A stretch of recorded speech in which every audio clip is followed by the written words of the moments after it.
A prison in South Wales, not the sort of place you would immediately associate with the teachings of an Austrian philosopher and visionary who died in 1925.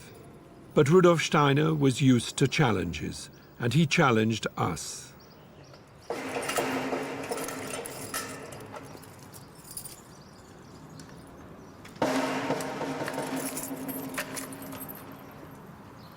Phil Forder runs educational courses at Park Prison.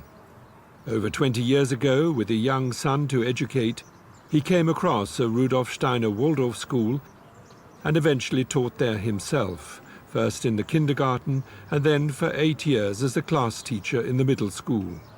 He has worked in the prison for 11 years. I often say to myself, and I hear it all the time, there by the grace of God, and I think that's very appropriate in a prison.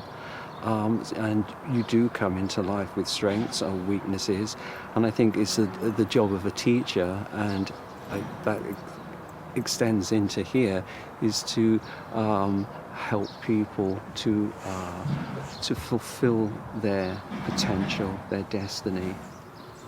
Phil was initially engaged at the prison as an art teacher, helping the men to learn to draw and paint. What I'm doing now is not so much teaching art, but using art as the medium to deliver self-development and to look at yourself. I feel things happen to you in your life which you might say, well, they're out of your control, but they are in your control, because if you believe in karma, then they obviously are. So there's meaning in all of it. Do you find that the prisoners can come to an understanding of that? Yes, I do. I think they can. Sometimes in a very conscious way and sometimes not so conscious, but I do think that you're dealing with the whole person, not just what you see in front of you. Yeah. I mean, is that what you try and do with your work with them then? Is that what you're trying to do? I think it's a waking up. It's a connection. It's trying to put into place something that's missing, and usually the momentum for that comes from the man themselves, not from me. I just present the opportunity, or try and present the possibility for that to happen, but it's actually them who take it up with a lot of gusto, actually, because it's what they want. So how is that similar to what you did as a Waldorf school teacher then? Because I think you're working with the same forces. You're working with not just the cognitive forces, you're working with the feeling life and with the behaviour, the will. So you're actually working with people in a more holistic way. Yeah. And recognising the bigger picture.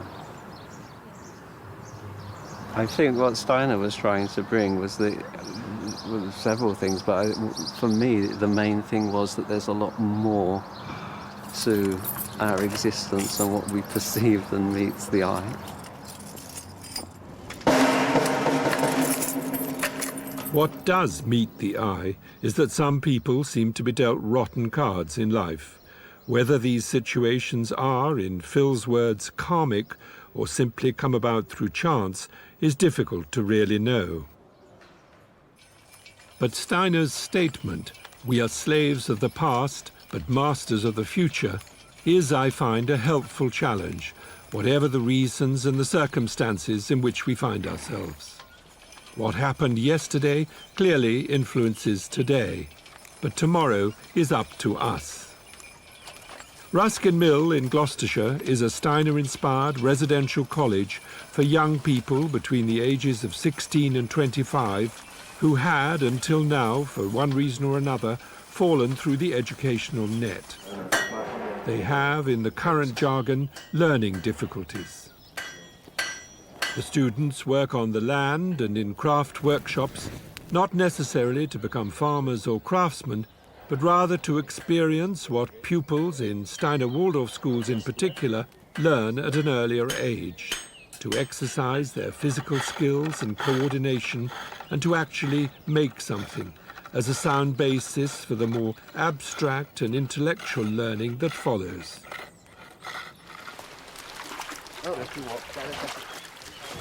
At Ruskin Mill, they are therefore aiming to recreate some of the earlier developmental stages that many of the students have missed, and in a situation where the role model of the adult is crucial. We don't throw it too close to there because smaller fish might swim down there. We don't throw it too close to the side because otherwise it gets caught in all the rocks and then it causes sort of disease and bacteria. Ross, if there's any problems, you can just hold the horses, can't you? Yeah. Hold fast! Hold. Above all, they're trying to help young people, whatever their past difficulties, to move on, to take the reins and to become masters of their future. We're educating more than just the intellect of the student, because that hasn't worked for them very often in the past. So we're really educating the head, the hands, the heart, and seeing them as a whole being, and understanding that if you educate the hand, then actually you're educating the head as well through your feeling realm. So it's a very holistic picture of how to educate somebody, and that happens on the farm and in the craft workshop and in the kitchen and in the household, wherever the students are encountering life at Ruskin Mill. The work of the Ruskin Mill Educational Trust is the inspiration of Angus Gordon. The source of his inspiration, besides Rudolf Steiner, is the 19th century craftsman and designer William Morris and the art critic and philosopher John Ruskin. Over the past 18 years, the organisation has grown from 35 students to 300 students, and with 6 further centres across Britain. Transforming material, wood, clay and metal, and growing their own food as an inspiration for transforming themselves is the essence of this educational initiative. One of the challenges that Rudolf Steiner actually places in the world is that problems have to be gone through. They have to be overcome. They can't be avoided for true transformation. And any offer of education or intervention that doesn't value at the heart the freedom of the individual to continue recycling their own pain, if you like, or their own trauma, if they don't want to take that step, it is absolutely clear you can only offer them simple tools to start that journey. Don't come back up the hill, just come down it, okay? Right, okay. Yeah, and then this humps. What's happened? I didn't see that. You just cut the string? The string went too close. Right. The string went too close. Emerson College in Sussex is an adult educational centre where Steiner's work is studied and developed. I did a course there myself over 40 years ago. And it's a very hard and lonely decision quite often to end. And what I wanted to say, it's helpful, I think, to know that externally ending a relationship does not end it, that it will find its resolution in time.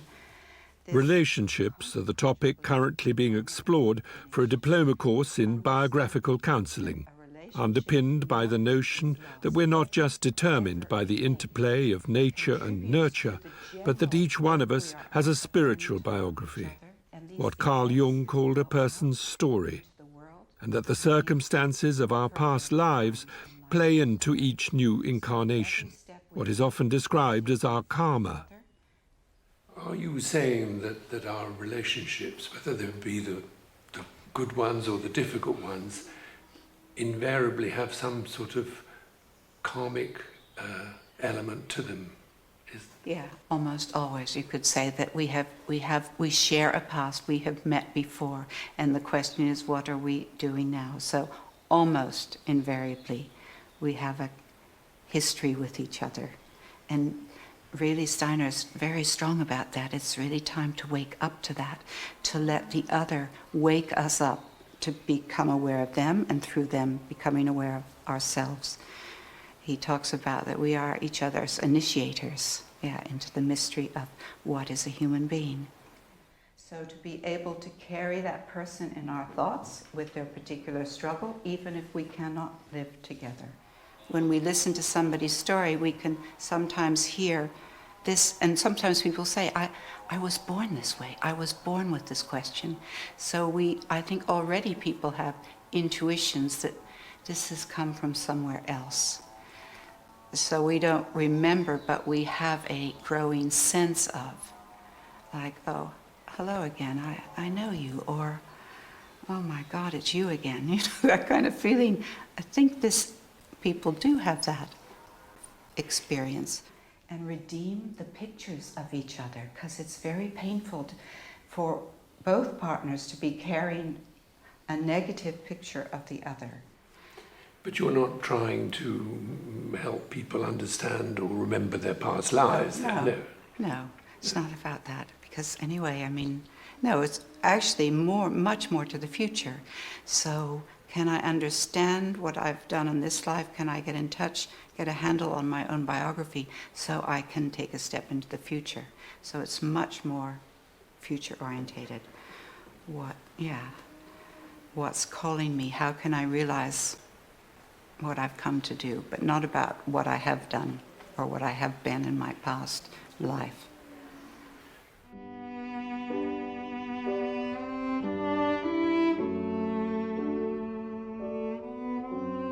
Steiner's own biography, his biography as Rudolf Steiner, born 1861, died 1925, philosopher, educationalist, visionary, is dominated by the question he was increasingly asking himself as he reached the age of 40.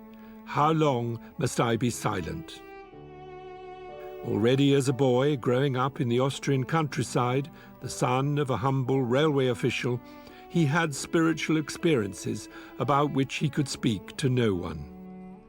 His years as a student in Vienna towards the end of the 19th century were increasingly dominated by his encounter with the work of Goethe the scientist. Here he began to find a bridge between his own study of the sciences and philosophy and his inner world of supersensible experiences. It pointed to a new and deeper way of knowing. Steiner then spent 7 years in Weimar, editing Goethe's scientific papers and writing his key book, The Philosophy of Freedom. In 1897, he arrived in Berlin, aged 36, still unable to speak out about his realization, both through study and meditation, that what we call spirit is not somewhere else, but rather is interwoven with the material world around us, and indeed within our own being. There is only one world. Spirit and matter are not separate. It was among the Theosophists in the early years of the 20th century that Steiner finally found an audience interested and open to his insights and experiences. But what was becoming the most powerful experience of all finally brought about the break with many of these early followers.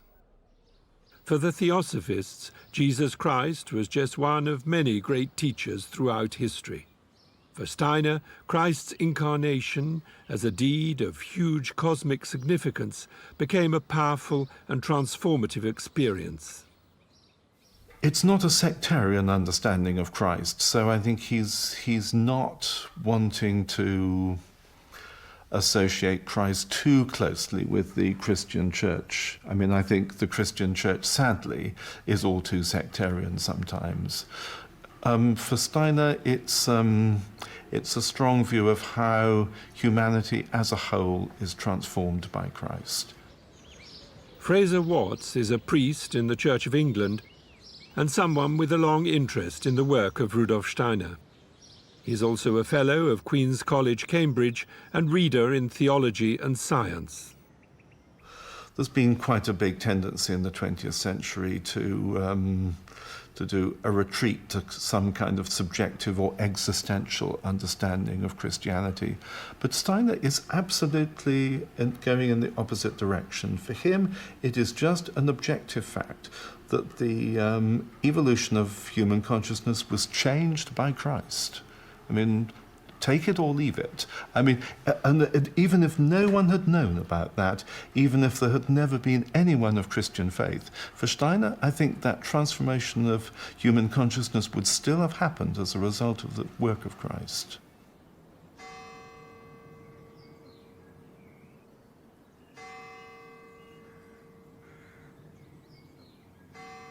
The church at Potschach, in the village where Steiner lived until he was 8 years old. As a child and throughout his life, he was drawn to a great variety of people, priests included. In his autobiography, he describes his father as a free thinker. For Steiner himself, what increasingly mattered was knowledge, but the kind of knowledge in which science and religion, faith and reason are not at odds. A scientist of the invisible is how he has sometimes been described.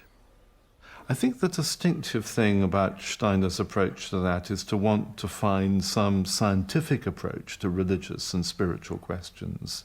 There are different ways of bringing science and religion into dialogue, but I think that's what's distinctive, to approach, I think he would say the spiritual rather than the religious, but to approach the spiritual in a scientific way. He clearly has exceptional powers. Because they're so unusual, it's hard to know quite how to characterize those, but he's clearly some kind of clairvoyant. And he's unusually disciplined and highly trained in the way he uses those clairvoyant powers.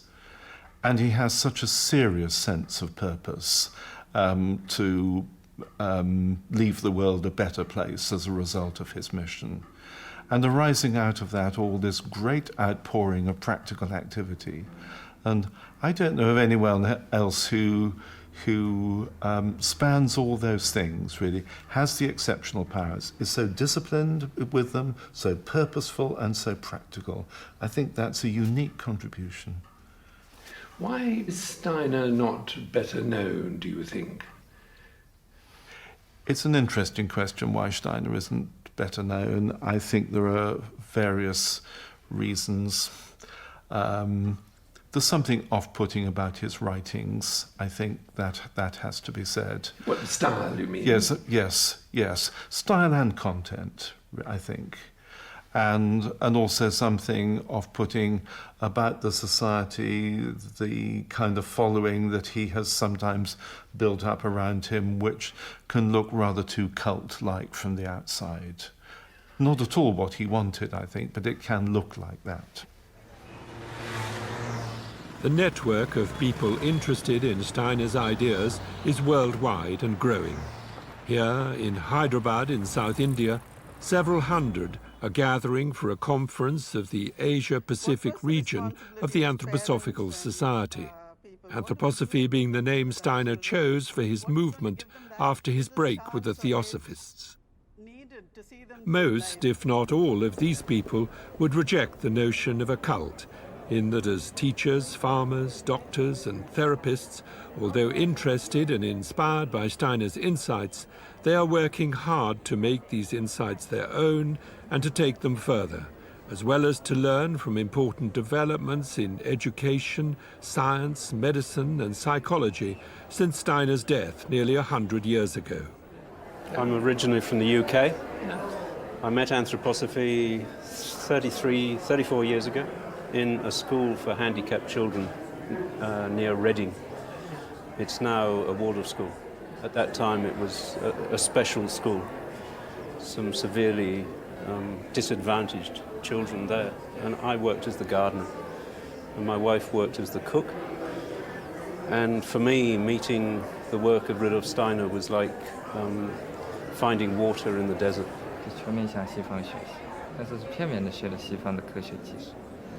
Most of my teaching in Waldorf education has been in Australia.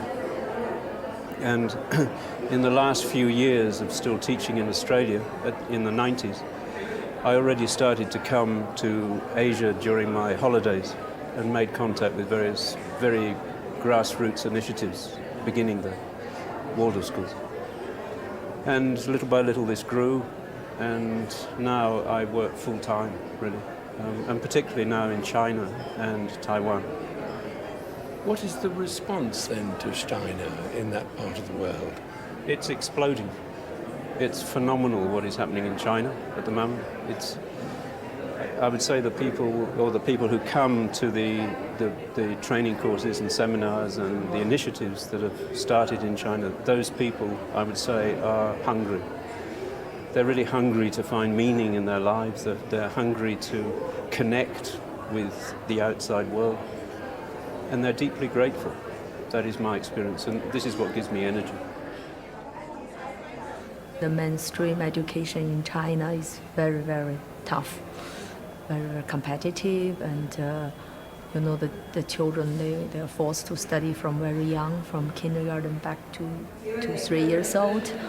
And more and more parents realize this is not what they want.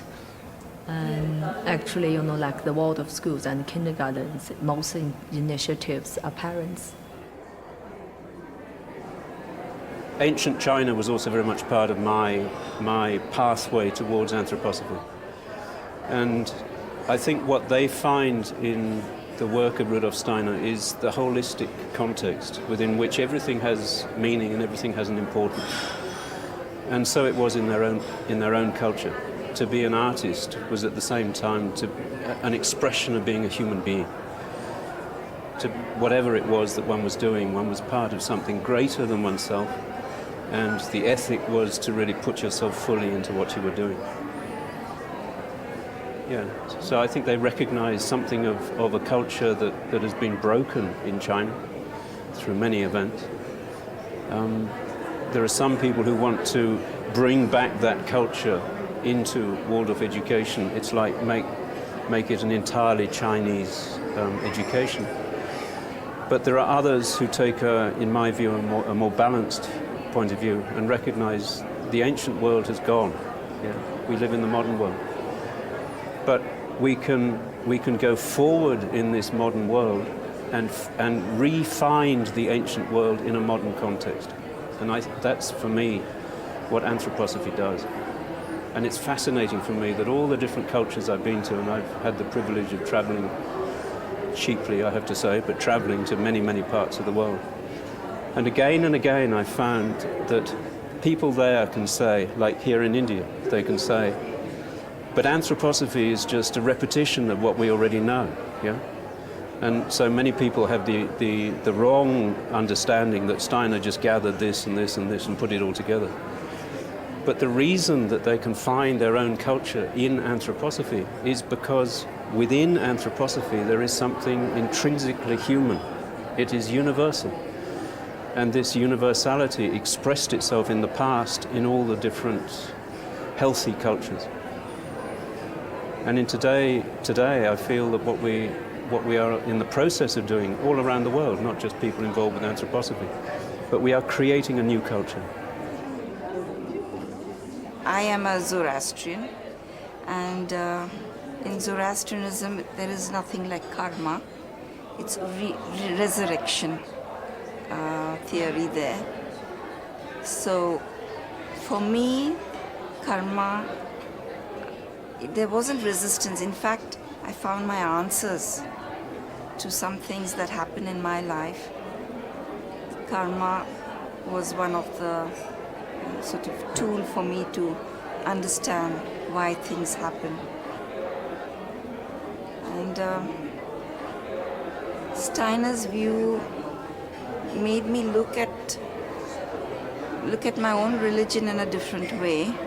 It's not that I'm rejecting Zoroastrianism completely, but I understand my religion much better now because of Steiner's viewpoints.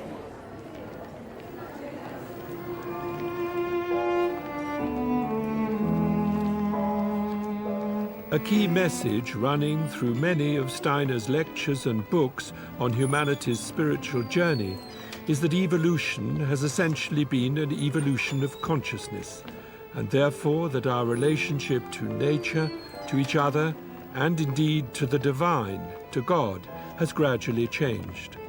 The more we have become individualized, the more we have forgotten our sense of interconnectedness with the world around us and with the universe itself. This feeling of separation, I'm me and you're you, has given us our sense of self, yet has come at a certain cost. But the journey isn't over. In the words of T.S. Eliot, we shall not cease from exploration, and the end of all our exploring will be to arrive where we started and know the place for the first time.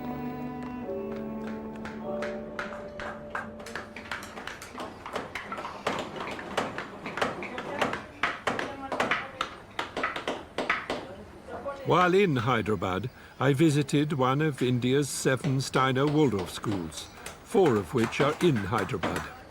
Sloka was founded in 1997 and has nearly 400 pupils. Like all Waldorf schools, crafts, music and art are an important ingredient. But it is the morning 2-hour main lessons that are at the heart of the Waldorf curriculum. So we would do a little bit of recall of what we have done last year in physics. And from what they are taught in history, science, geography, etc., the pupils create their own textbooks. This book is very beautiful. This is excellent. This is about astronomy that is done in class 6. We begin with the sunset and we continue the observation till sunrise. This is the Earth and the position of man. In class 6, when we are doing the astronomy block, we ask the children to stay back in school for a night, and throughout the night they observe the sky. From the North Star we start our story. All the constellations are observed by the children throughout the night, and this is how it goes on till the sunrise. So the next day the child has to write about what he observed the previous night. 3 or 4 weeks are devoted to each main lesson subject, and the pupils will learn about that subject initially from their teacher and not from textbooks. They will then write up and illustrate the lesson themselves. And everything taught is aimed to correspond to where the children themselves are at in their own development. Class 8 is a very difficult class where they just want to break all the rules and just be independent and be themselves. They do not want any teacher. They just need a very, very strong authority to control them. Here we do the revolutions in history. So that is the time when a revolution is happening within them also. None of these pupils will have started formal learning, including reading and writing, until they enter class 1, around the age of 6 or 7. In India, as elsewhere in the world, what increasingly concerns many parents in particular is the stress their children experience, both in terms of the pressures of living in the modern world, but also the pressure of having to achieve, to score points, tick boxes, pass exams, all with the aim of eventually getting a good job. But, in the opinion of many people, coming far too early in their lives.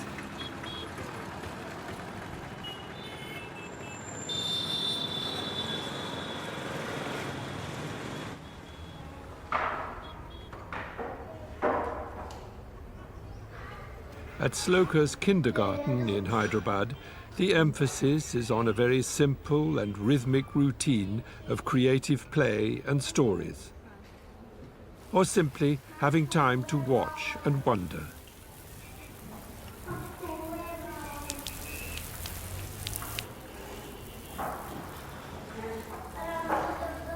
As little children, they cannot differentiate between play and work. For adults, we know that there's a play time and a work time, but children, play is as important because it's all imitation, that they imitate whatever they see. And actually, if they're like, I'm cutting fruit, they could be, cutting an imaginary fruit there, but they're actually doing it. It could look as play for us, but for them, it's real work. They're actually cutting fruit. Or perhaps they're actually cooking something. It is work for them. They cannot differentiate between work and play. What Steiner emphasized when he founded the first Waldorf school in 1919 in Stuttgart was that childhood has distinct phases, and that children not only have to grow up and learn the ways of the world, but also need time and space so that what each one brings into the world can unfold harmoniously.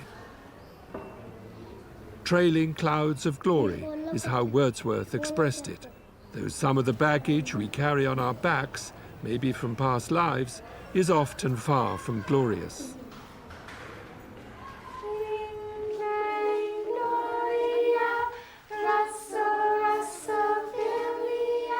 Simple and unhurried. It is this atmosphere that is attracting more and more parents to Waldorf kindergartens all over the world. Here in upstate New York, in the Hawthorne Valley Waldorf School, I came across this growing awareness that if childhood is eroded, we are diminished as adults. There's a story, I think it's from Zorba the Greek, about him holding a butterfly that's just come out of a cocoon and wanting to see it fly. So he tries to blow on the wings to dry the wings before their time, before they're really strengthened and ready. And the butterfly ends up crumbling and unable to really fly, and its time was not yet come for it. So we're giving children time. I asked Janine whether she believed there'd been some golden age when all was peace and harmony. No, I think every age has had its struggles, but I feel that, it's all a remembering and a forgetting, and we've done quite a bit of forgetting, and it's time to do some remembering again. That's really what I feel. And Steiner brought so much, but also many other humanitarians, Gandhi and Tolstoy and many great thinkers have brought these gifts. So wherever we go, if we can find ourselves centered again and being able to remember our true purpose of why we're here, in serving each other and in regenerating this gift of life.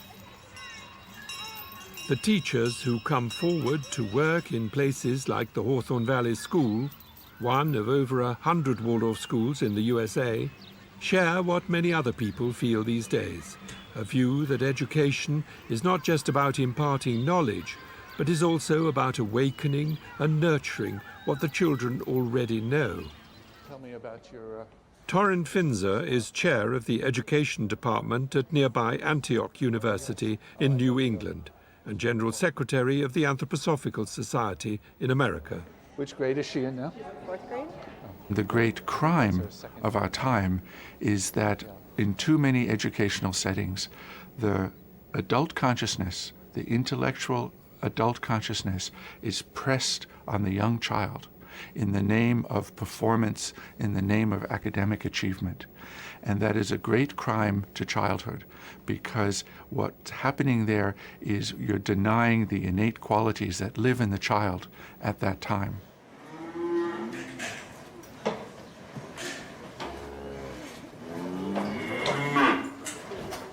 As well as the Waldorf School in Hawthorne Valley, there's a 400-acre biodynamic farm, an active youth group called Think Outward, a bakery and shop, and a kitchen garden from which vegetables are trucked twice a week to Union Square Green Market in New York City.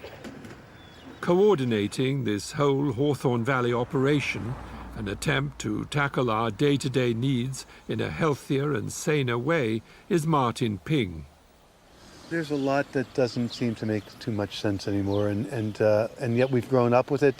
We've created it. Human beings have created the system we're in now. So there's something in that we are challenged by, because it's not like it was necessarily just imposed from outer space or something. We did this. So how do we find our way out of it? If we're beginning to see the cracks and we're beginning to feel like it's not meeting us at a very, very deep human level, then how do we find our way back out? I think Steiner really had a lot of very fine indications that provide a bit of a roadmap for that. And it's not just Steiner. I mean, there's obviously many, many ways in which people are approaching our modern predicament. Agriculture is certainly one of our modern predicaments. And already back in 1924, when Steiner gave a course of lectures to farmers in Central Europe, there was concern about the effect that chemical fertilizers were having on the soil and on the quality of the food we eat. The importance of organic farming is increasingly recognized. Steiner's biodynamic method goes further in that the preparations used on the land are designed not only to enhance the quality of the produce, but also to heal the earth in the process. And a recognition of the role that not only the sun and moon, but also the planets play in plant growth and health determines when you plant what. I asked the farmer in charge at Hawthorne Valley for his reaction to our title, The Challenge of Rudolf Steiner. I think his basic challenge, I would think he was so far, I think the picture of agriculture that he gives is going to be valid for hundreds and hundreds of years still, for us to really grasp it. And then certainly the real challenge for all of us is develop the insight and develop the capacities to really see what he described. You know, it's not good enough to just be able to recount it. We'll have to be able to see it.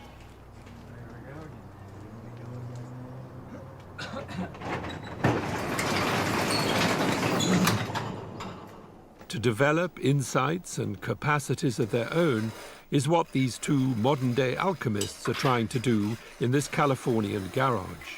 Their task to make biodynamic preparations based on indications by Steiner that are not only an effective alternative to chemical and potentially harmful substances that are marketed worldwide, but are also more appropriate to the soil and climate of California and the tropics than those used in Western Europe. I asked Dennis Klocek to what extent Steiner was tapping into something that we knew in the past and have forgotten. Rudolf Steiner didn't appear just out of the blue. There's an old saying, genius never escapes its age. So he was a genius, and he brought the best elements from the ancient traditions together and synthesized them in a scientific context. That's why his work is called spiritual science. He felt it was really important that the scientific context be recognized by spiritually minded people, because he grew up at a time in his development when spiritism and Ouija boards and table tapping and seances, that was the way people got access to spirit. And he inherited the mantle of theosophy, and that was part of their lore. And what he said was, no, it has to be made in the same way that we make science. However, on the other side of science is this death rationale force that can't imagine life forces and beings as spiritual beings. That's a whole other dimension, and they're separated now. And so it's necessary to bring those two together in order for science to be redeemed, and in order for spiritual work to move into the future rather than just be stuck on what we inherited from the past. It has to move into the future, but the scientific revolution is not random. It's not an anomaly. It's a reality. So it's not going to go away. So the scientific worldview is not going to go away. So we can't just go out and hug trees and talk about fairies and hope that that's going to go somewhere. Even if that's the perception that we have, that has to be grounded in reason. So it's both. It's an inheritance from the past. And if you read Paracelsus and Basil Valentine and the alchemists, you'll see everywhere in their work is this threads that Rudolf Steiner was picking on and pulling forward. And yet, with his cosmology and his rational training in science, he could move it further. Dennis Klocek teaches consciousness studies at this college near Sacramento. His colleague, Matthias Baker, a fellow researcher, is consultant to a number of biodynamic vineyards in California. When Dennis referred earlier to his preparations as medicine for the earth, I asked him why the earth needed medicine. If we left it alone and stopped spraying it with chemicals, wouldn't it be perfectly happy? No. If we left it alone, it would be very lonely, because it's our mother, and she says to us all the time, "You haven't called home in a while. You're only using my bank account to live. So you need to love me and nurture me and feed me with medicines, because I'm sick from your neglect."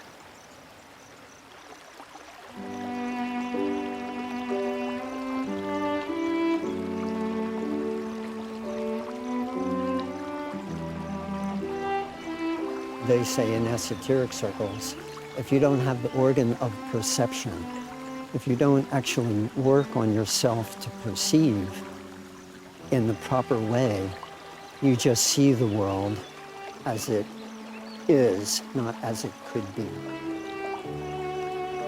Rudolf Steiner could see the world as it could be, not as it was or as it is even now. He saw the world as it could be, and that's a lonely path, a very lonely path.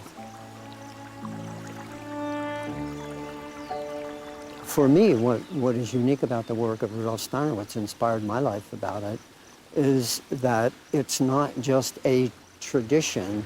He threw down the glove and said, you have to do something with this.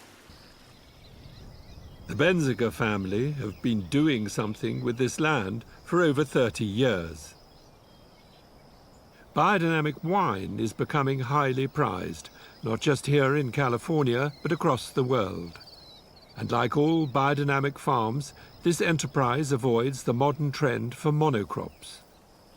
Alongside the vines, there are animals and a great variety of plants and herbs that help regulate the insect population and balance the farm as a totality, avoiding the need for chemicals and artificial fertilizers.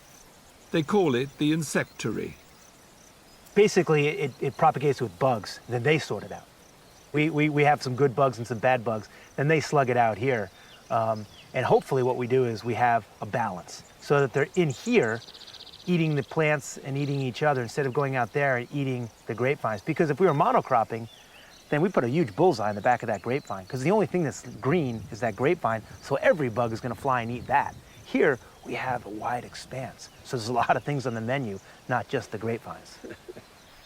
And the entire 85 acres are treated with the organic preparations that all biodynamic farmers use. So we're talking about Chris Benziger and his family have farmed here in the Sonoma district since the 1980s. When we first moved out here, we were very much conventional farmers because we didn't know any better. In conventional farming, I kind of call it the spray and pray method. For every disease or every bug, you had a spray out there. And for every lack of nutrients in the vineyard, you had a fertilizer that you put down, chemical one. So we did that. And since this place was left vacant for 50 years, it was in wonderful state. It was a beautiful piece of property. But we slowly killed it with spraying these pesticides. And I remember being a small kid running through here, and it was a verdant garden. And then every year it would die a little bit, until eventually, in the mid-'80s, it was a green desert. The only thing that was green were the canopies of the grapevines, nothing else. And the only sound I heard weren't insects, but the wind. It was pretty much a dead place, and the ground was crunchy. It was hard, if not pulverized.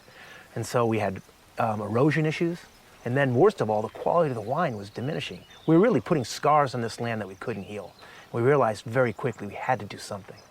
And so in the early 90s, my brother had a book on biodynamics that he had toted around his whole life, and the book kind of jumped out at him. At the same time, he met this wonderful guy by the name of Alan York, who was kind of the biodynamic guru out there, and the two got together and formed a great friendship, and we started to, in 1994, started to bring in biodynamic practices here, and it took us about 6 years, but in the year 2000, we were certified, the first winery in the Sonoma-Napa area to be certified by Demeter as a biodynamic winery. And this place changed radically, going from this green desert to this beautiful piece of property that you see here today.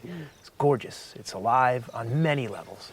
And people like Matthias then have been advising you, yeah? Oh, Matthias and Alan have been instrumental in us on how to understand this piece of property and unlock the secrets of farming biodynamically. Chris and Matthias went on to tell me that essentially the vine doesn't want to be alone. I asked them if that was true of plants altogether. Is monoculture against nature?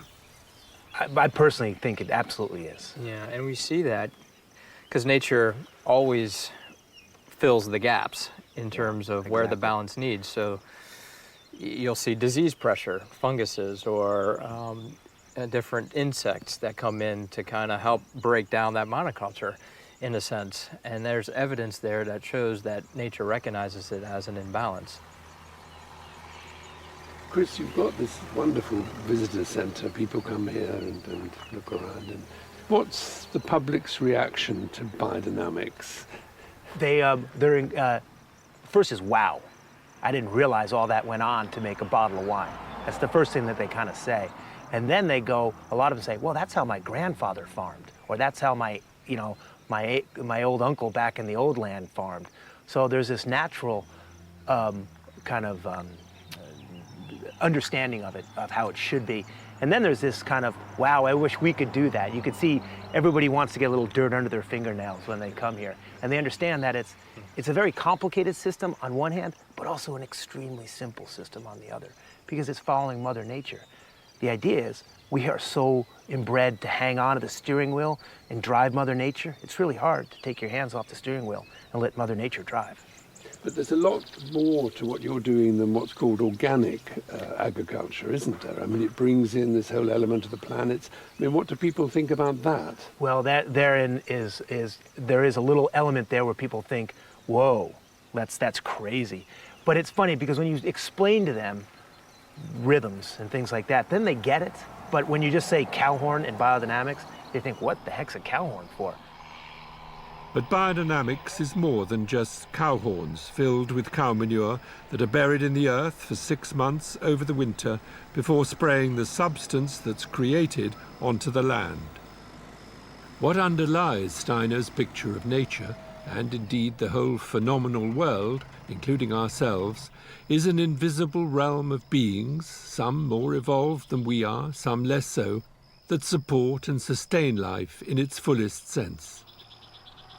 I asked Chris how his fellow Americans related to the idea that what they call God is intimately connected to what surrounds us in our daily lives, and not only to a heaven that is somewhere else. That there is, in other words, only one world. In the States, we have no problem with religion, okay? You know, with this God-fearing and the Holy Spirit.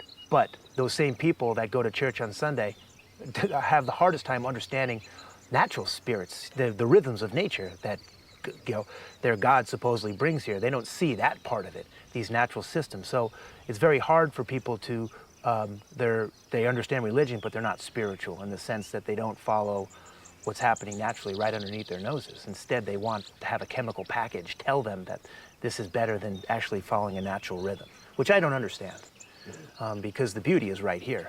This piece of property is the best church in the world when you see it in action. You have to believe that there's some higher order when you walk around and see what's happening here. You don't need to walk into a temple or a church or a mosque to see that. I think nature is very wise, but it is not free.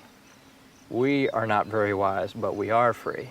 So giving ourselves and the freedom that we carry to nature in a certain way, that's the preparations. That's grinding up a silica crystal to bring it in a gravity condition to a levity condition so it becomes active again to the rhythms.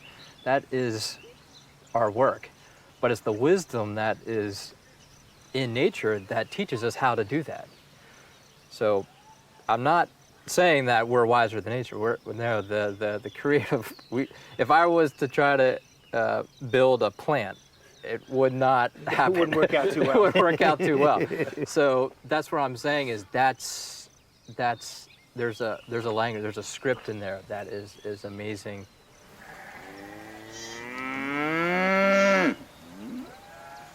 Matthias went on to suggest that our challenge is to reconnect to nature and to the earth in a way that is sacred, but sacred in a new way.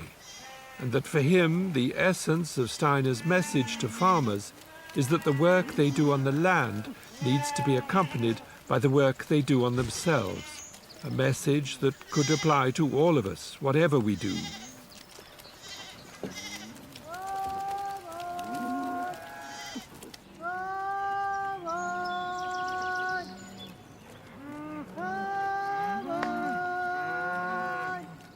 This young man is at work 3,000 miles from the Benziger winery in California, but still in the USA. Tucked away in New England is Kopek, a Camp Hill village community for adults with learning difficulties. Gardens, a farm, workshops, a shop and bakery. 230 people live and work here, one of over 100 such communities worldwide. The founders of Camp Hill, refugees from Nazi-occupied Austria, began their work in Scotland in 1939, inspired by the course of lectures on curative education that Steiner gave in 1924.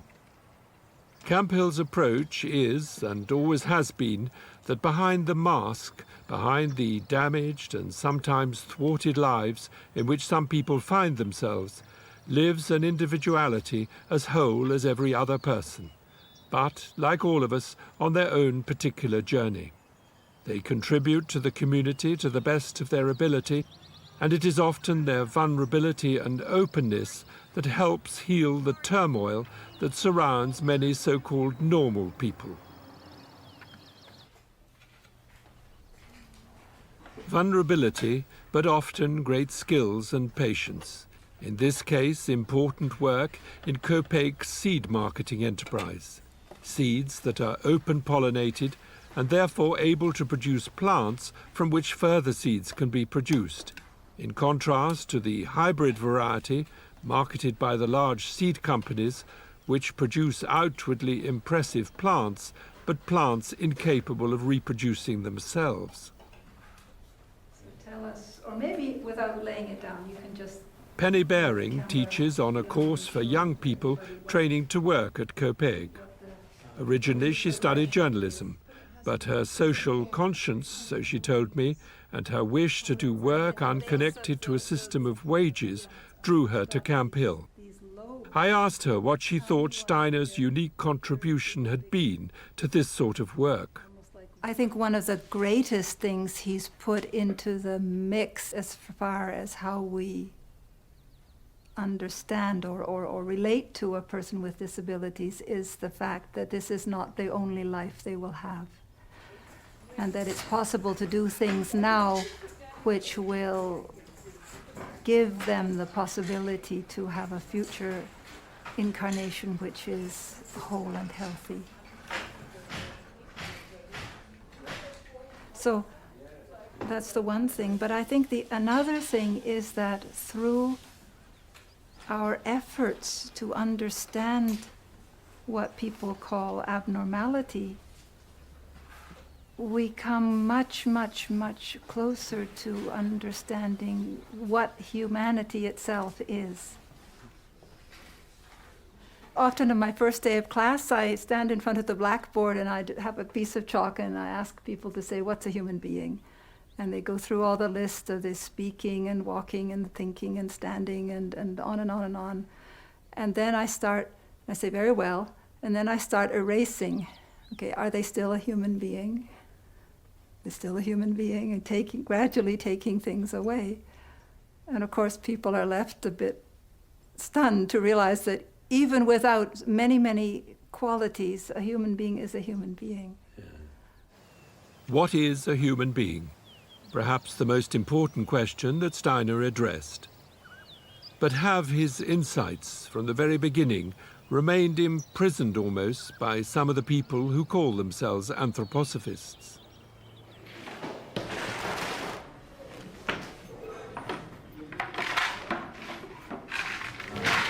I asked the baker, Joseph Papas, whether he thought that Camp Hill communities like Copiague have tended to isolate themselves from the world at large, and whether Steiner's legacy altogether has become too exclusive.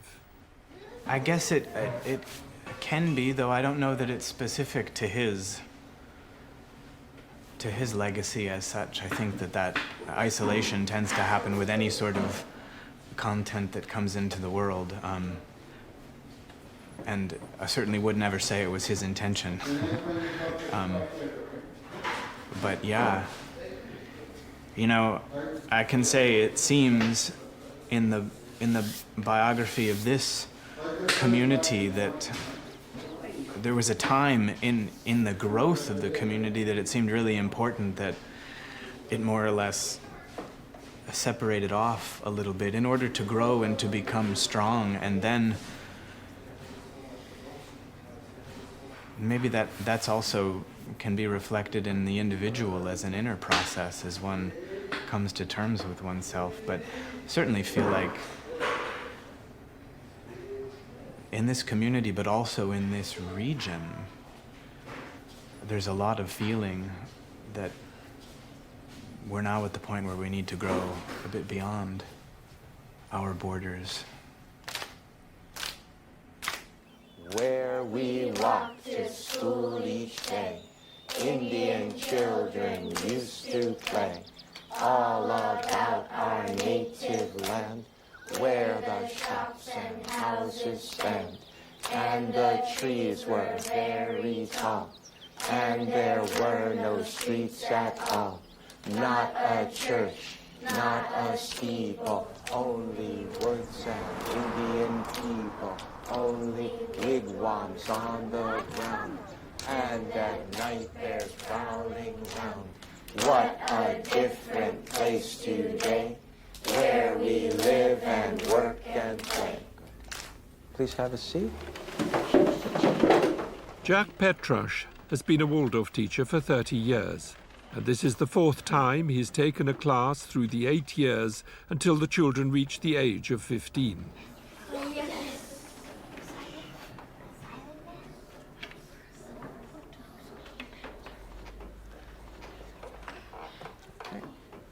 Silent arithmetic. Here we go.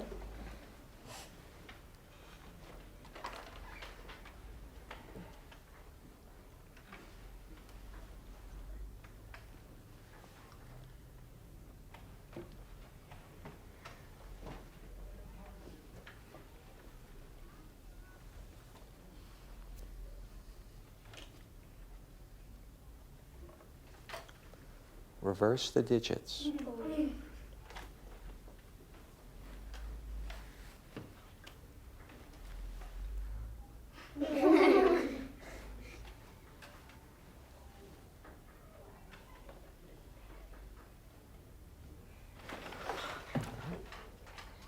Kneel. Excellent, good. Nearly 2 hours later, and the morning main lesson is over.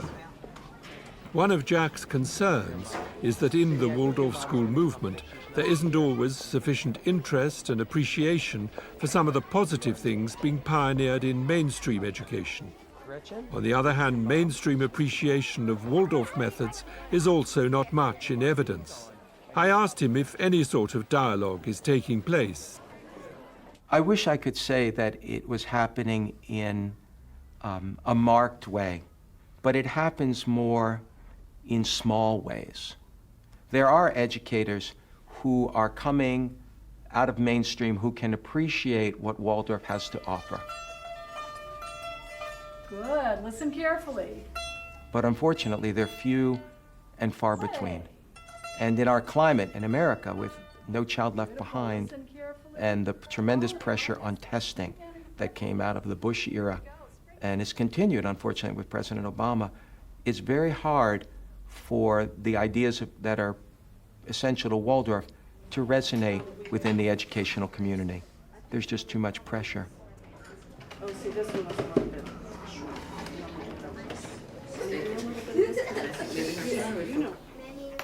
The man who trained me to be a teacher, John Gardner, he taught us that discipline begins with self-discipline. and that it's our ability to take ourselves in hand that really will help us to guide children in the right way, to be worthy of all they give you, because children look up to you in the most remarkable way. They see us as better than we are. You know, they when they're young, they see us as individuals who hold knowledge I want you to just trim it off a little bit and wisdom and the ability to solve their problems. Because if you have lots of sap, And it's not that we ever can live up to that completely, but if I work on myself, then I feel at least I'm more worthy of the love and affection they give you. I think about the world that the children that we teach and raise will inherit, and how many problems will be in that world. And I think about the kind of thinking that's going to be needed to solve the complex, seemingly insolvable problems that we have in the world with the environment, with our cities, with our prisons, and even in America with our democracy. And I know that the problems aren't going to be solved easily. They're going to require a type of thinking that is new and innovative. And I believe Waldorf kids, and I'm not just saying this to sell Waldorf, but I believe the kind of thinking that's fostered in a Waldorf school allows children to think out of the box. I feel children are going to need to ask the questions that nobody's asking yet to help solve the world's problems. I gave the last word to 3 of the older pupils at the Waldorf School in Washington, D.C. I love the class size. I mean, you find that in every Waldorf school, the small classes. And I was in public school for 3 years, and that was very different. You had different classmates every year and different teachers every year. And I like having the same ones to kind of develop relationships with. Yeah. That's been fantastic. That's one of my favorite parts of the school. And I also love main lesson and how you get to make your own textbooks. You don't have to use them. I praise that wherever I go and people ask me. That's what comes to mind is the main lesson books for me. Going back to the teachers, I feel really nurtured and supported with how much you get to know your teachers in such a deep level. And you feel like friends, but it's still a professional relationship. Yeah. So it's great. Yeah, it's definitely just the student-teacher relationship that is really important, and it makes you want to learn more, and it makes you dedicated to your work, and it means a lot more than just work because they're not just teachers. Later, I talked to a group of 18-year-olds at Michael Hall in Sussex, the first Waldorf school to be founded in Britain back in 1925. I asked them what they'd most appreciated about their education. I think what I like most about Steiner education is that it prepares you for life, not for just exams. Yeah. And I think when you leave school, you're prepared for all aspects of life. Yeah. Not just prepared for an exam. Yeah. Not just crafts and arts, and it's not just academic. It's finding a balance about everything, and that's how we go out into the world. Is potentially we go out as balanced human beings to grow and to mature, and so on in later life. But that's what makes it so rich. These books, they're called your main lesson books, aren't they? I know they're not necessarily your own, but did you find that helpful to do things that way? I mean, you didn't have textbooks, you created your own textbooks. Is that the idea? Yeah. Yes. It really is a very interesting way of looking at things because you're learning on a group basis but very individually. I think that's a really good mix. I mean, I've really enjoyed it, and it's also a very nice thing. I mean, when we were sort of in younger classes, I remember it was always the first thing you did in the morning. I mean, you recall what you've done the day before, so you're obviously going through it, and then you move on to something new. And it was always quite a nice way to kind of start the day because it is quite a gentle form of learning, but it's still very effective. Yeah. Main lessons are really one of the most inspired parts of Steiner education. One of the biggest problems we have at the moment is that at least the West seems to be descending into this state where everyone needs constant gratification of little bits all the time, so constantly consuming, be it fast food or something like the website Twitter. We can no longer be bothered to read anything longer than 100 characters. The thing about main lessons is because it's a long block of doing one thing, it really develops your ability to kind of absorb and actually immerse yourself in something rather than just needing it instantly in a bite-sized piece. You have time to digest it, I suppose.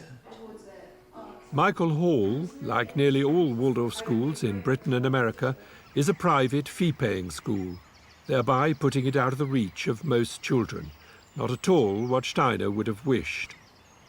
In most of continental Europe, Waldorf schools receive government support. Now, in the UK, there are moves to change the situation. Government funding, so far without unacceptable strings attached, is coming the way of what used to be the Hereford Waldorf School, founded in 1983, and now, since 2008, the Steiner Academy, Hereford. One government stipulation was that the school had a principal. Traditionally, Waldorf schools are run collectively by a college of teachers. Here, the principal, Trevor Meffam, who's been connected to Waldorf education for 25 years, is supported by his deputy, Clarence Harvey, who came from mainstream secondary education in Liverpool. I asked Clarence what drew him to a Waldorf school. That's a long story. I suppose essentially, I believe in what it's trying to do. That there is something missing. That's my experience. There's something missing in mainstream education. And I have been aware of Steiner education for many, many years through my professional training and experience and so on. And I suppose I recognize in it the possibility of something different emerging. So I was very drawn to helping that to happen. What would be different then? In a word? Yes, you know. I mean, in a what, word, yeah. In a word, what's different is that I think this education makes it central that we're dealing with the children and who they are and who they can be, rather than with external demands of society. External demands of society are important, but it has to start with who the children in their deep selves, who they are. So for me, that was an exciting and important thing to help support happen. Is it possible in schools, in publicly funded schools with all the accountability, to not lose sight of the children? Yeah. So, yeah. What would you say, Trevor, the essence then? Well, I think there's an awful lot of talk in these times about technology, globalization, speed, variety, all of those things. And a lot of it is packaging. A lot of it is stuff that's on the surface.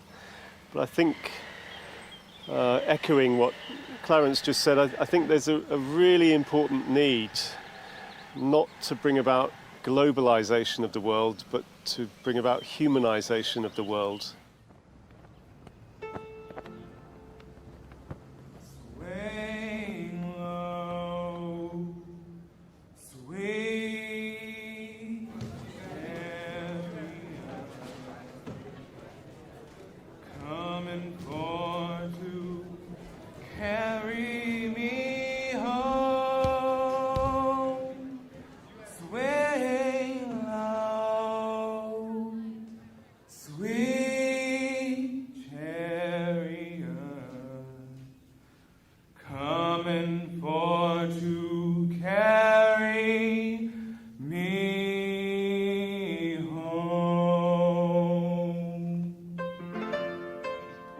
The Washington Carver School near Sacramento in California, one of nearly 5,000 charter schools throughout the USA, and, like the Steiner Academy Hereford, publicly funded and free to students, but independently operated. The head, Allegra Alessandri, is gradually introducing Waldorf methods into what was one of California's most persistently failing schools. A further 20 charter schools in California alone are likewise bringing some of Steiner's educational ideas to youngsters for whom fee-paying schools are out of the question. I asked Allegra how the pupils and their families have reacted to her initiatives.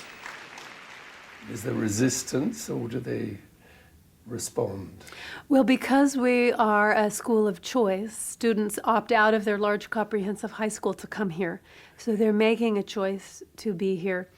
And mostly what we hear, the majority of the time, is, why didn't I find this sooner? We have students who are very creative and artistic, who have been really languishing in the system, who have been failing in the system, and yet are very bright students with enormous talents. And they come here and find a place to flourish because they are developing and growing, and that's recognized. The compromises that inevitably arise when Waldorf methods are introduced into mainstream education are a problem for some Steiner purists. But it seems to me, on a visit to a school like this one, that Steiner would be delighted that people are experimenting and moving beyond the borders of a movement that can all too easily become inward-looking and even elitist.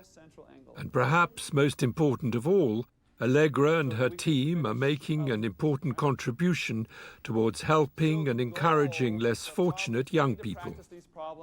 I asked her what it was like when she first took over. There was gang activity. We called the police 2-3 times a day. We had regular drug busts. We confiscated many ounces of marijuana over the school year. We had many fights that we were breaking up in classrooms, outside of classrooms. There were maybe 2 or 3 thefts a day. Allegra used the word process to describe what is happening at her school. Not yet a full Waldorf curriculum in place, but they now have a choir, a garden, fruit trees have been planted, Waldorf-trained teachers are gradually joining her, and fighting is a much more skilled and disciplined affair.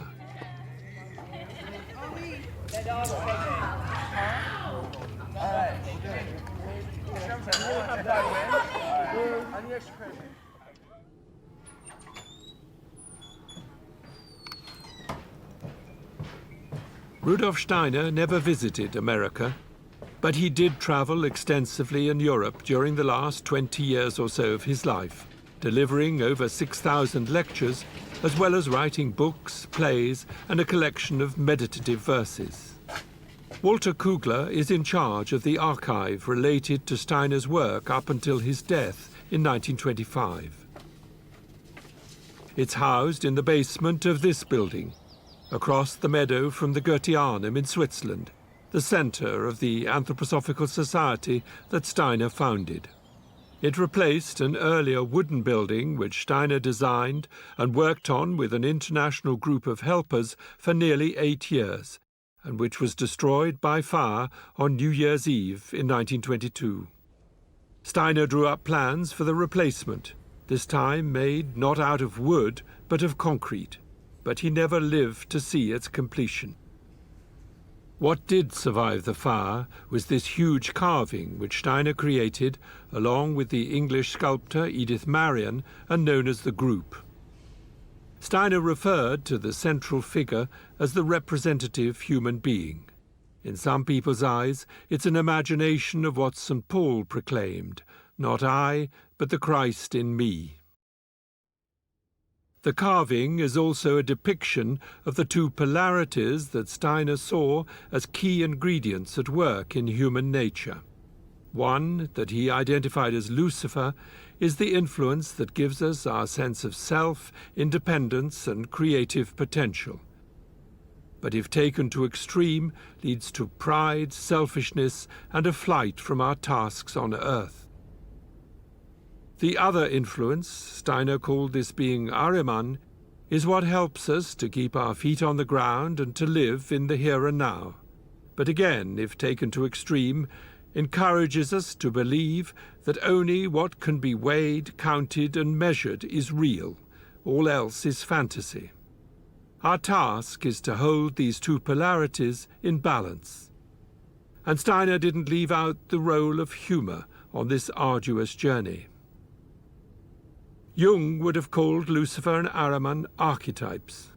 For Steiner, they were actual beings, beings like us, caught up in a mighty evolutionary drama, and a drama that is unfolding not just in the heavens, but throughout human history here on Earth. it's a drama that has consequence for the spiritual world. And it is not just a kind of forgettable backdrop to what really counts. It's not something simply to transcend as Maya, as an illusion, as something that you want to get out of in order to go to heaven and avoid hell or something like that. He has much more the sense that human evolution and human history are part of a grand spiritual drama that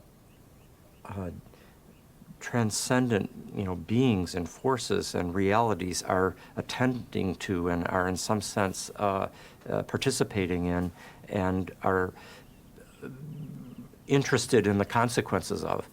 That's extraordinary. But in these last years of his life, Steiner was not only occupied with his visions of cosmic and human evolution, and with the creation of new architectural and sculptural forms, inspiring artists such as Kandinsky and Joseph Beuys. Despite problems with his health, he continued to travel, here on a visit to North Wales in 1923. By then, he was increasingly concerned about the situation emerging in the aftermath of the First World War, politically, socially, and economically. He feels that humanity is in a great battle. He's trying to help, really trying to save evolution from the dead end. Or one-sidedness. One-sidedness is a dead end. If it's unbalanced, it will break, it will crash, and it will bring terrible suffering. Well, see, Steiner feels we have already been through terrible suffering. There is terrible suffering in the world, cruelty, people, starving. That's an unbalance. So he's very interested in economics and in the proper way for a government and a community to form in order to really to save people from starvation and also from meaningless work. Great concern. He's not a Marxist, but he drank from that cup. He knew that Marx's critique of capitalism has some profound truth to it. It's a cruel system. Totalitarianism is also cruel. We haven't found an uncruel system, but that's what he was looking for, where the economic, the political, and then the whole cultural sphere would work collaboratively in their respective spheres without anyone taking over the other. But in the West, but particularly in the United States, the economic, of course, is just far more powerful than the other spheres, controlling education, even religion. For him, this is a great concern. Economics points to banking, and the concern expressed by Steiner nearly 100 years ago and echoed by Robert McDermott that the economic sphere has got too big for its boots has increasingly become the concern of many. Here in London, at the client day of the UK branch of the Dutch-based Triodos Bank, are both customers and bankers who are trying to work in a different way with money. Greater transparency, greater responsibility, and greater consciousness of how the money deposited is actually used. Peter Blom is chairman of the executive board of Triodos Bank. I'm convinced that banks should look more at what is really needed in society and then make out of that a feasible business. And then you need some profit, of course. You cannot do without profit, but you don't start with profit. Profit is the result. And I think that was also something what relates strongly to what Steiner always said. Profit is not something you aim for. Profit is something what is a sign of a healthy operation. It's emerging from a healthy transaction.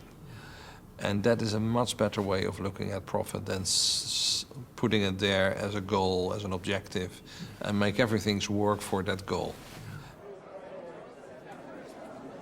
With Steiner, he always had the human being in the back of his mind when he was talking about economics, about medicine or whatever.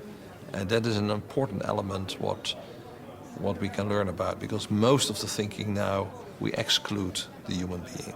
It's about the system, and the human being should fit into the system.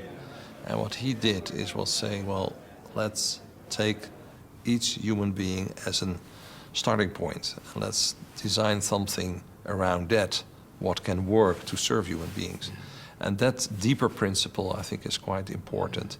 And you cannot achieve that by just copying what he has said or just repeat what he has said. I think that's the challenge, maybe not so much for him, but for us to work with what he has brought to us. What Steiner brought was frequently in response to questions and to requests from individuals or professional groups, teachers, farmers, priests, artists and doctors. In April 1921, he gave a 3-week lecture course for a group of medical practitioners in Dornach, his base in Switzerland, during which he gave the first detailed and systematic introduction to anthroposophic medicine, and also spoke about mistletoe as a remedy for cancer. The essence of all such gatherings was the quest for a deeper understanding of the human being, without which, said Steiner, it has actually become impossible to investigate the true nature of health and disease. Steiner worked closely with the Dutch doctor Ita Wegman in bringing his insights about health and disease into practical application. At the Hiskier Institute in nearby Arlesheim, research into the use of mistletoe as a treatment for cancer continues. Into this high-tech machine, the sap from mistletoe, harvested in June, is mixed with the sap from a second harvest in winter. The rotating discs revolving at an incredible 10,000 cycles per minute, a velocity of 1,600 kilometers per hour. One of the doctors had described to me how mistletoe, this semi-parasitic plant with no inclination to be a proper plant, with roots in the earth and a normal flowering process, could be seen as somehow held back in an embryonic way. To me, this exposure of the saps to such gravitational forces, I mean 50,000 G forces, is like a huge wake-up call to a mistletoe potential, bringing it to Earth by exposing it to these gravitational forces. And that seems the key to unlocking the potential of the mistletoe for the treatment of cancer, unlocking it by bringing it to gravity. So that's just another way of my way of describing it. Because that was, I think, behind Steiner's attempt, unlock potential. The mistletoe is a hidden plant until it becomes unlocked in this way, the manufacturing process, and then in clinical practice. I asked the director at Hiskier about this strange combination of highly sophisticated technology with a plant one associates with druids and folklore. Yeah, the combination is strange. This old, huge, old mystical plant and this high-tech procedure. But, you know, these are polarities which maybe give sense. Which may be taken as a feature, as a characteristic of anthroposophic medicine, both trying to span the understanding based on old, traditional insights, but accompanied now with the rigor of modern natural science and bringing it down to literally to earth and gravity. Outside the institute, the botanist at Hiskier showed me an example of mistletoe growing in an oak tree, describing what he called its anti-tendency to all the normal processes of plant growth. It has a very strong reduced shoot growth. Every season you have only one stem and 2 leaves and no more leaves. And the next season they will open the flower, and in the end of the season the berries will ripen. So it has a very strongly reduced shoot growth. And through that's what Steiner pointed out. It is collecting forces, powers, and as we know today, also building up substances which have a potential in the cancer therapy.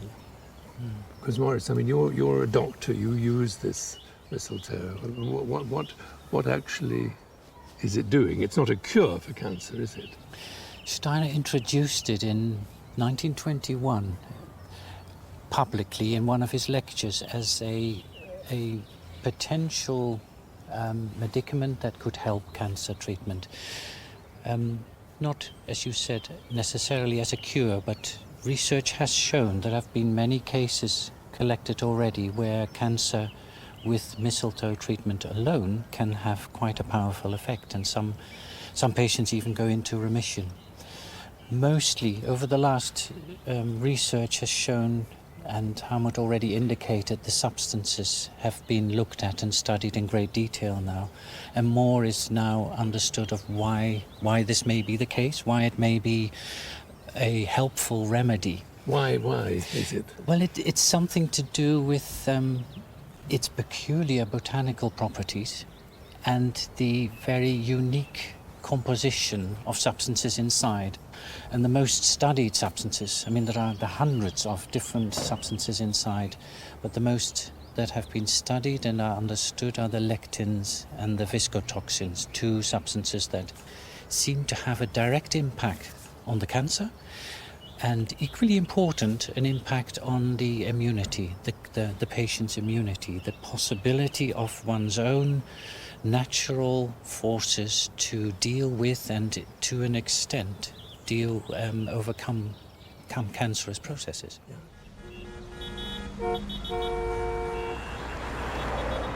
Pollution, stress, illness. How can we find the ability to muster inner forces in the healing process, or simply to cope with modern life? An ally in this challenge is Velida UK, here on the outskirts of Ilkeston in Derbyshire. Founded in 1921 as a result of Steiner's contact with the medical profession, Velida is now a worldwide organization providing medicines that stimulate our natural capacity to heal ourselves and to remain healthy. It also creates products which, in Velida's words, restore harmony and enhance well-being. Alongside its modern and efficient production line, many of the substances are potentized by hand, enhancing, so they believe, the efficacy of the medicines. The managing director is Bob Ballard. I think there's a general disillusionment with the one-size-fits-all standardization, normalization. And I think there's a greater awareness of people's own responsibilities for their own actions and their own, in our business, health and well-being, yeah.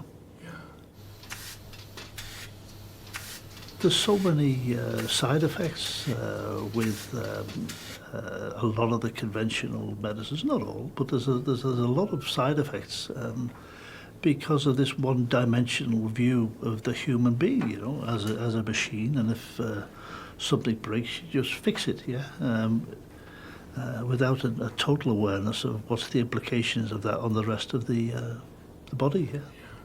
On mind, on spirit, yes. The plants that are used in the majority of Velida's remedies are grown in their own biodynamic garden. The space is deliberately not all geared to production, but to the health and diversity of the environment as a whole, a pond, meadow and trees. For Michael Bate and his assistant Claire Hattersley, the plants, all plants, mirror aspects of the human being, and, if recognized, are there to restore balance and to heal. The medicines which Rudolf Steiner himself gave us are very fascinating, and when you really study the growth and gestures of the plants that he suggested, they can provide this picture often of the healthy working of, say, the heart or the liver or whatever, or on the other hand provide a mirror of how that organ or that system doesn't work. This commitment to ponder deeply on Steiner's sometimes challenging indications about our relationship to nature and to our interconnectedness with nature, and to observe what the plant is saying to us is at the heart of a leader's work. Michael also spoke to me about the challenge of being as fluid and flexible as nature herself, and to recognize that everything, including our own lives, is in process. Nothing is fixed. And like each one of us, every plant has its own unique signature. We have some plants here that they almost push us away. They don't really want us to interfere too much with the way they grow. They don't really want to respond to us gardening and cultivating them. They would rather be standalone. And there are other medicinal plants that are quite kind of, they don't change too much if we are weeding them and hoeing them. And you get a sense that they are working with us, but there are certain plants that are much more independent, and if we start to fuss them too much, then they're perhaps not so happy. Like it, yeah, yes. so we have to respect that as well. What's your understanding? What's the definition of a weed then? A plant in the wrong place.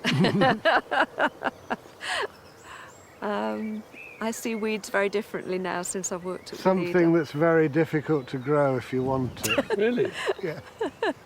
Quite often the plants we're trying to like, cultivate, sometimes they just turn their nose up. They won't behave themselves like garden plants. They're not predictable. So we'll sow a bed of something, maybe poppies, and they won't come up, but maybe in 3 years' time they'll come up for us. So we have to be a little bit kind of flexible. I think your plants sound to be more and more like people. Yes, yes, they are yes. beginning to. People, their health and well-being are the prime concern of the Blackthorn Medical Centre at Maidstone in Kent, an NHS practice that combines conventional medicine with an anthroposophical approach to health and healing. It also offers therapies that include eurythmy, biographical counselling, rhythmic massage and art. In addition, the Blackthorn Trust has a contract with social services for the rehabilitation of patients with mental health problems through work in Blackthorn's garden, bakery, cafe and craft workshop. The practice also has NHS funding for their work on pain management. David McGavin, like all good doctors, is enthusiastic about helping people who, for various reasons, feel themselves at the end of the road. Sometimes only then can the healing begin. And that's what we have to do. And that's what is such fun doing. Because the human being is so resourceful. There is so much talent there. People come in feeling that they are so shallow. They come in feeling that they are nobody because of the way they've been treated, because of the way they've been reduced, because they have nothing now in terms of income. They've lost their car, they're on benefits. They feel they're that big. They've no idea, until they start working, of the depths of their humanity. Others see it. Those who love them see it. But they've lost the sense of that. The body is not a machine. It's filled with wonders and abilities of which the conscious human being is using a fraction. And it's in these circumstances of chronic pain, in a way the torture of the illness, with no material way of getting out of it, that one is thrown into this mysterious world. And to have Rudolf Steiner's maps, as it were, is a great help. The Goetheanum in Switzerland, location for the annual International Medical Conference for Anthroposophical Practitioners, at which David McGavin is one of the speakers. And the latest plan, because we have plans every 2 or 3 years, is that the money will now go to doctors, and we will have all the money. We have chosen patients who are not just difficult, but difficult to treat. And so we all fight with each other because we all know best. But with these patients, they are so difficult. We all needed each other. And if you have a big problem and you don't know what to do, they become very interested in you. If you want to try, you only have to try. И другие Things are люди. weak at the Какие center. еще люди могут нам One must look помочь? for strength, and the whole thing goes into a very, very expensive form of amusement. E quindi diventa Everybody wants dispendioso. more. And this Tutti is a vogliamo real di più, problem, vogliamo star and I meglio. think our medicine is E noi one of the very pensiamo few, che la if not nostra the only medicine, medicina that can take patients into independence può portare because we il recognize nostro the paziente verso presence of the ego. l'indipendenza.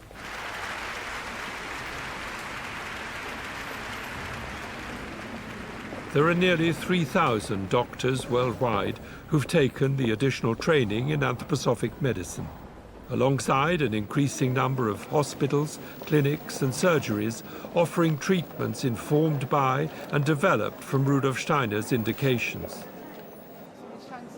Ursula Flatters qualified as a doctor in her native Germany, but has worked in Sweden for 30 years and was a co-founder of the Vida Clinic in Jana. I asked her what she felt was Steiner's most significant contribution to medicine. It's very much. Maybe the most important thing is that you need to integrate every illness into the biography of a human being. It means the illness has a context, and that has big moral consequences. You have to treat everybody individually. You have to listen to everybody. You have to find out what is the possibility in this situation for the individual patient. Maybe this is the strongest thing that inspired me most and really deeply changed my relationship to the patients and my decision making. So each person has a story in a way, that's what you're saying? Yes, yeah? yes, and the story is sometimes a secret story even for the patient. So when you get ill, something is like a secret. There's something in it that we both have to find out. Steiner said everybody has a mission, not only the big person on the platform. Everybody has a mission. That also means he has a task in this life. So this kind of feeling for biographies as a period of time in which we come with task and we work for this task and we go with the results and bring the results in the future evolution of ourselves, but also of humanity.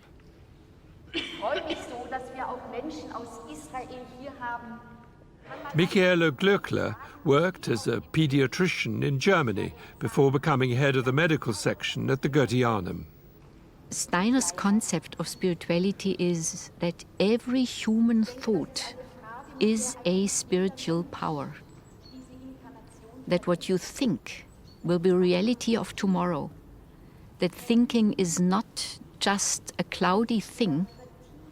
That thinking is the driver of evolution. So if you have this concept, thinking is the spiritual power and is also life, then you understand psychosomatics, why thinking can heal, why meditation is healthy, why bad thoughts are affecting people. You do not know this only, you understand, and you can also work with that concretely in healing, in concepts. But also when you have remedies from nature, minerals, plants, healing plants, you understand the spirit. You understand the effect also on the consciousness, on various parts of the body. So we study very concretely, very scientific, what works in the nature and corresponds with nature processes in our physical nature, and on the other hand, what can we contribute by helping the people to live more consciously, more meaningful, more healthily in all their various life circumstances.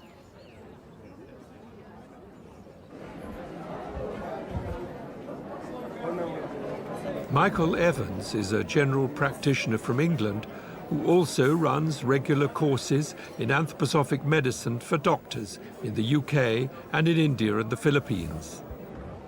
I think what's unique about Steiner's contribution is that on the one hand he fully recognized what conventional medicine was offering as a detailed knowledge of the physical body, but made it very clear and almost challenged doctors to think beyond the box and to be aware that the human being has life forces, has a soul, has a spiritual identity, and that all that is part of being human, and really all that is involved in the process of becoming ill and potentially can be mobilized in the healing process. Karina Zeller is from Argentina and works as a doctor in Chile.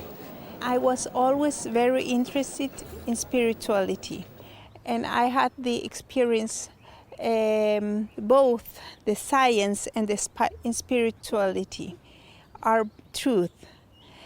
And both are truth, but I can't find the bridge, and there has to be a bridge.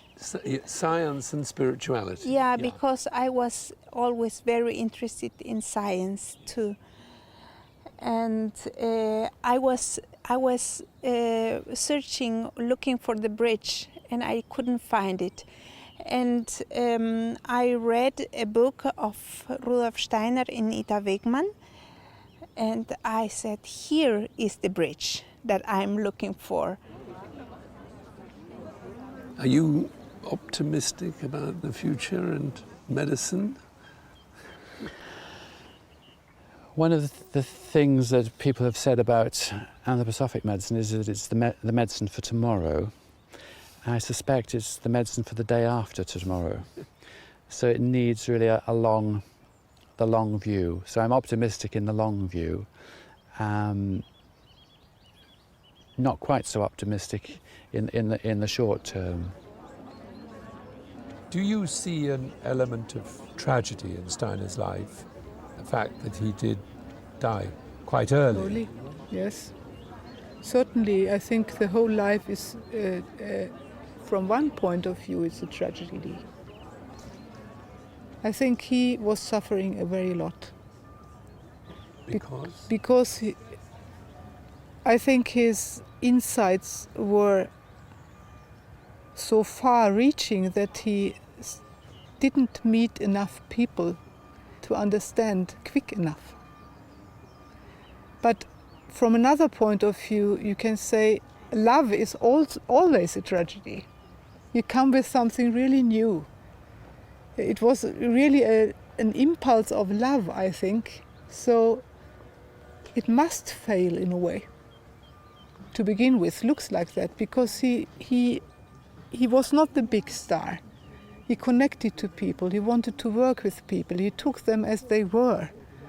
He was positive, and all this very big social impulse it's great. Maybe it's a little bit more slow for him, but we all are invited to this, and that is not a tragedy. I think that's beautiful. It takes some time, but it's beautiful that he chose that. He could have gone to the mountains and wrote a lot of wonderful books, but he chose to work together with people. And it's very great. I don't know anything else that is so practical, that really tries to create a culture from spiritual insights, not only having them, but doing something. But things are going much slower than one would wish. Even in me, I'm too slow, I'm too lazy.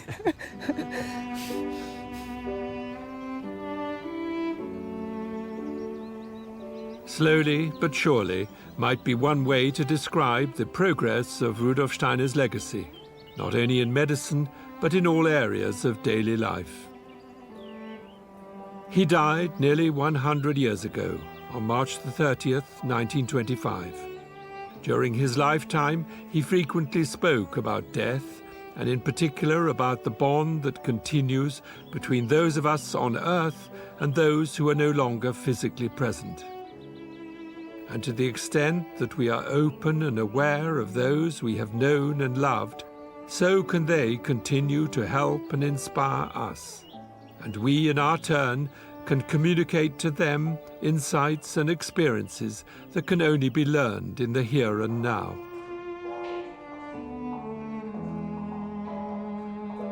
The essence of his message, as I understand it, a message that tries to communicate ancient wisdom in a form appropriate for modern consciousness, is that there is only one world, part seemingly hidden, part revealed, and that we human beings are not alone, not just in our daily lives, but in the universe at large.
I suppose the challenge with Steiner is to find ways of bringing what I think is his remarkable contribution more into mainstream life.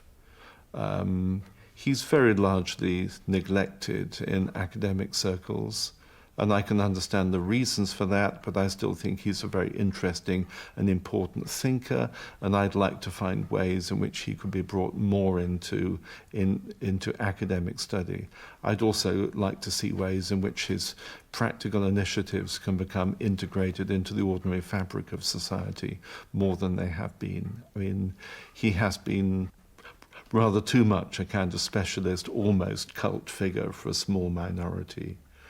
But there's nothing new about this. I think in many ways that was a problem that he faced in his own lifetime, and he was almost 40 before he found any significant audience for the things he wanted to say. And there were always problems, I think, in finding an appropriate audience, and the audience he did find, largely growing out of the Theosophical Society, were perhaps looking for slightly different things than he wanted to give. I think there was always something of a tension there. What were they looking for? Well, I think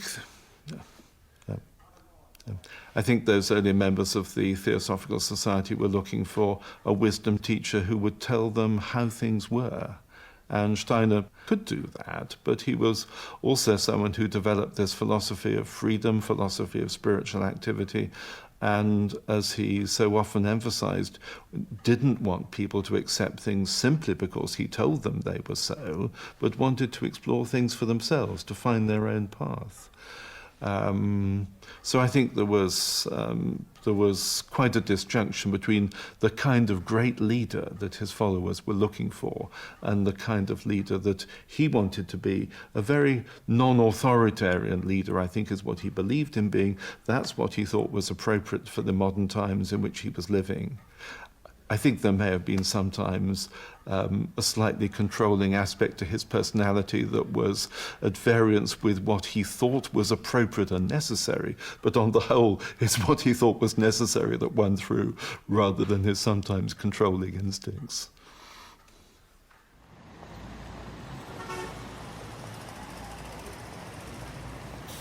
For me, at least, the way that Steiner is most a part of my own thinking is he opens for me new possibilities that I hadn't considered before, but that are immensely fruitful to pursue. So it's not, I don't approach Steiner as an authority, that because he says this, therefore I know it's true. Instead, I see him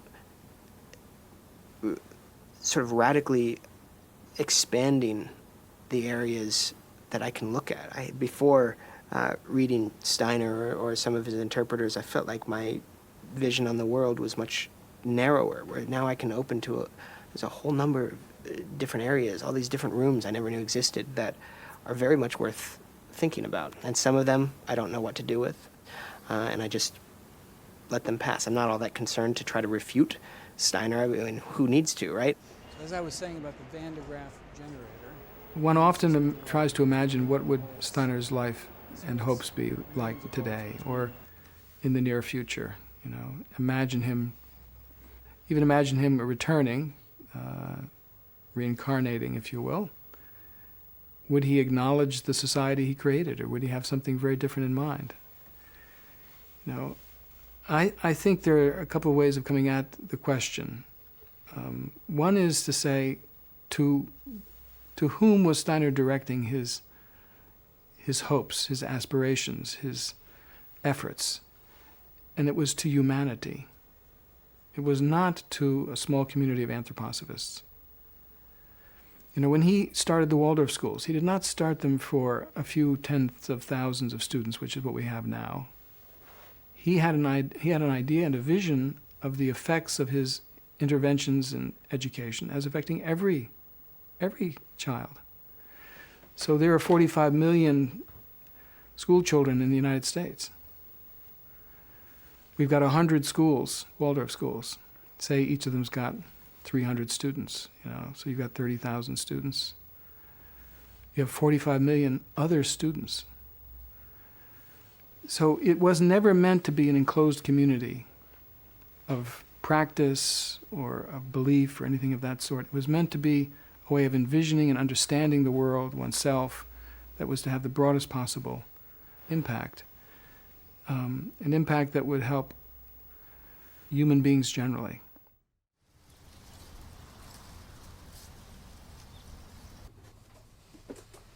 The essence of his message is, and this is why it's somewhat difficult to communicate it, is essentially that we already, here and now, as we are, live in a spiritual world.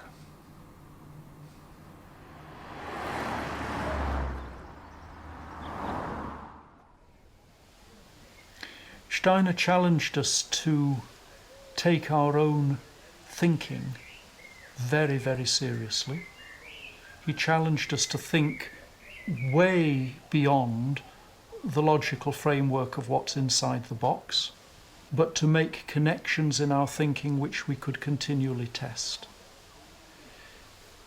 The challenge of Steiner is to uphold the freedom of the individual human being and to awaken in each of us a sense of our responsibility for not just for the future of the planet physically, but for the evolution of this matrix in which we find ourselves, this firmament, as Shakespeare called it, to evoke a sense not just of connectedness, but of co-responsibility. And in the challenge of that path, we have to meet also our own limitations and our own potential for evil. We have to meet, in other words, our own freedom. We can't just replicate what we've been told, but something has to be reborn in us because we will it so, because we think it so. I think that's perhaps the ultimate challenge, to help to bring human beings to the point where we can sit round a table together and say our collaboration is in the service of the universe as we know it. We can change, we can make a difference. And he's given us a unique set of tools to approach that if we resonate with them and take them up. You haven't used the word God.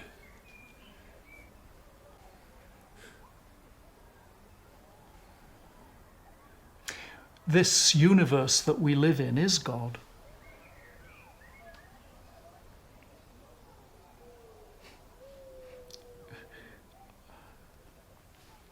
I don't want to postulate a hypothetical God, but the material world of which we are part is in its essence divine substance. I mean, that Steiner was quite clear about. Substance, silica, calcium, magnesium, carbon. These are the clothing of the body of God. And God is that being through which all these substances find their ultimate sublimation. God created the substances, and they've come to rest just for a short while in order that human beings can find their freedom in relationship to them.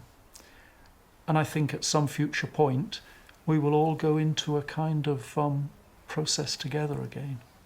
The world that we know won't be here in this form forever. How can it be if it's in evolution? You know, the sun's life is limited, the earth's life is limited, but does it all stop when the outer manifestation falls away? This is the ultimate existential question for human beings, isn't it? Can you disidentify from the manifestation and still retain a connection to the sense of being? And I think for many people, God is that sense of being.